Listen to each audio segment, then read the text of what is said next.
Khandesh speed news, आवाज आम जनतेचा, आवाज आपल्या हक्काचा। अक्षय तृतीयाचा मुहूर्त साधत गेल्या अनेक वर्षापासून बंद पडलेल्या शिरपूर साखर कारखान्याच्या गेटसमोर सभासदांनी डेरगे भरत केले जन आक्रोश आंदोलन। याबाबत सविस्तर वृत्त असे की शिरपूर तालुक्यातीलच नव्हे तर धुळे जिल्ह्यातील एकेकाळचा सहकार क्षेत्रातील नावलौकिक असलेला शिरपूर साखर कारखाना राजकीय उदासीनतेच्या गडद शेवटचे घटके मोजत आहे।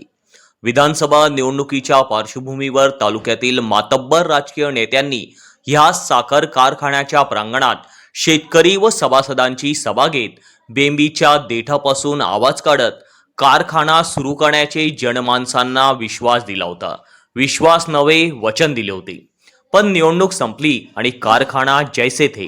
आज अक्षय तृतीयानिमित्त साखर कारखान्याचे जागृत सभासद, शेतकरी आणि शेतकरी फाउंडेशनच्या वतीने कारखान्याच्या गेट समोर डेरगे भरून निषेध नोंदवण्यात आला आणि कारखान्याच्या नावाने राजकारण करणाऱ्यांना शिरपूर सहकारी साखर कारखाना तालुक्यासाठी किती जिव्हाळ्याचा आहे याची जाणीव करून देण्यात आली।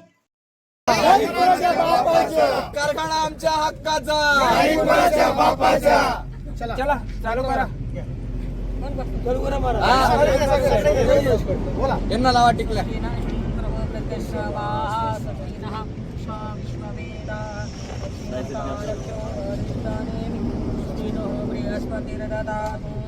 ओम एकानुष्वावरुणः वृष्टिवाचरः सुपञ्जावात्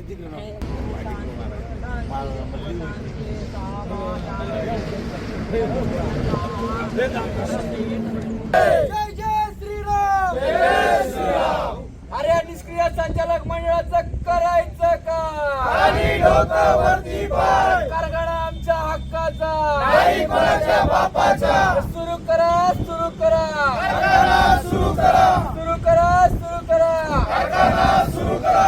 3.5 मुहूर्तापैकी एक अक्षय तृतीयाचं मुहूर्त साधून आज रोजी आपण या कारखान्यावर जमलेलो आहोत किंवा या कारखान्याने सुरू करण्याकामी अनेक मुहूर्त पाहिली, परंतु सर्व मुहूर्त यांच्या पुढे फेल झालेली आहेत। मग त्या अनुषंगाने आम्ही बुवा कुठेतरी इथे शांतता निर्माण व्हावी आणि कुठेतरी काहीतरी याचं कुठेतरी सुरुवात व्हावी या अनुषंगाने इथे हा कार्यक्रम घेतलेला आहे। तर हा कारखाना जर पाहिला तर गेल्या जवळजवळ 14-15 वर्षापासून हा बंद आहे। त्याच पद्धतीने जर पाहिलं तर हा 14-15 वर्ष बंद, हे राजकीय जी इच्छाशक्ती आहे हिच्या अभावामुळे हा बंद पडलेला आहे किंवा सर्व काही एकदम सुजलाम सुफलाम असताना सुद्धा हा चालू कारखाना बंद करण्याचा अनेक प्रयत्नातून हा प्रकल्प बंद पाडण्यात आलेला आहे। परंतु मागच्या काळामध्ये ज्या संचालक मंडळाने आश्वासन दिलं किंवा हा कारखाना आम्ही 1.5 वर्षामध्ये सुरू करू, त्या कारखान्याने सुद्धा या कारखान्याच्या की लोकांच्या आंदोलनांपुढे काहीतरी करावं लागेल या अनुषंगाने वाढीच्या शेवटच्या दिवशी कारखाना भाडेपट्ट्याने देण्याकामी ठराव केलेला आहे। त्या कामी अनेक मोर्चे काढले, हेमंत भाऊ असतील, चंद्रकांत भाऊसाहेब असतील, कल्पेश भैया किंवा आमचं शेतकरी फाउंडेशन या माध्यमातून अनेक मोर्चे काढले। त्या अनुषंगाने शेवटच्या दिवशी हा ठराव घेतला गेला। तर ठराव घेतल्यानंतर सुद्धा 17/11/2022 पासून ही टेंडर प्रक्रिया सुरू केलेली आहे आणि टेंडर प्रक्रियेमध्ये 12व्या महिन्यामध्ये म्हणजे जो मंथ एंड आहे 22चा 12व्या महिन्यात, तर त्या अनुषंगाने हे टेंडर प्रक्रिया पूर्ण केलेली आहे। आणि टेंडर प्रक्रिया पूर्ण झाल्यानंतर सुद्धा याच्यामध्ये Goyal Reva Goyal private limited, sugar private limited या कंपनीने हे टेंडर भरलेलं होतं आणि दुसऱ्या कंपनीने पण एक टेंडर भरलेलं होतं। तर हा गोयल परिवार जो आहे तर हा चांगल्या पद्धतीने कारखाना चालवतो, या अनुषंगाने या संचालक मंडळाला गोयलांना पाठराखण करून ते टेंडर गोयलला कसं मिळेल या अनुषंगाने सर्व पावले उचलून गोयलला हे टेंडर दिलेलं आहे। आता जर टेंडर प्रक्रियेमध्ये पाहिलं तर 21-22, 22-23, 23-24 आणि 24-25 असे जर सीझन पाहिले आपण तर हा 22-23चा पहिला सीझन, 23-24चा दुसरा सीझन आणि 24-25चा हा तिसरा सीझन, म्हणजे याला चालू होऊन त्या टेंडर प्रक्रियेच्या डेट प्रमाणे याला हे 3रं वर्ष राहिलं असतं, म्हणजे 3रं गाळप इथे सुरू झालं असतं। परंतु या निष्क्रिय संचालक मंडळामुळे व या ना करता राजकीय या प्रशासनामुळे की ही टेंडर प्रक्रिया जेणेकरून लांबवण्यात आली आणि ती टेंडर प्रक्रिया लांबवण्यानंतर सुद्धा यांचे समाधान होत नाही. तो वेळोवेळी आता मागे 5-6 महिन्यापूर्वी तिथे शेतकरी मेळावा घेण्यात आला.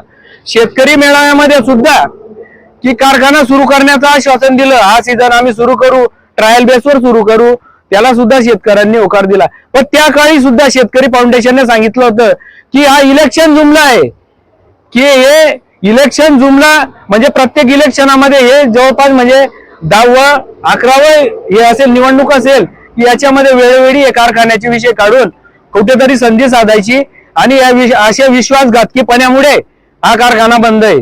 तर मग आपल्याला जर चालवायचा नसेल तर मग इथे मग तुम्ही सत्तेवर का गेले? कारण हे जे चालवणार आहेत आज 2003 ला हे संचालक मंडळामधले जे त्यांचं जे म्हणजे नेतृत्व आहे ते 2003 ला पळून गेलं होतं, कारखाना सोडून राजीनामा देऊन पळून गेलं आणि मग 16-17 मध्ये का कारखाना ताब्यात घेतला? तर यांचे मनसुबे काय आहेत की बुवा हा कारखाना जेणेकरून सुरू होऊ नये आणि बुवा इथे त्यांचे काहीतरी मनसुबे असे आहेत की बुवा इथे कुठेतरी यांच्या जमिनींवर डोळे आहेत, त्या अनुषंगाने कुठे ना कुठे काही ना काही प्रयोग असे करत असतात. तर त्यामुळे हा कारखाना या स्थितीत आलेला आहे. तरी आज रोजी आपण अक्षय तृतीयेचं मुहूर्त साधून या कारखान्याला कुठेतरी यांना सुबुद्धी मिळेल आणि हा कारखाना जोरात सुरू होईल या अनुषंगाने आपण हा कार्यक्रम आयोजित केलेला आहे.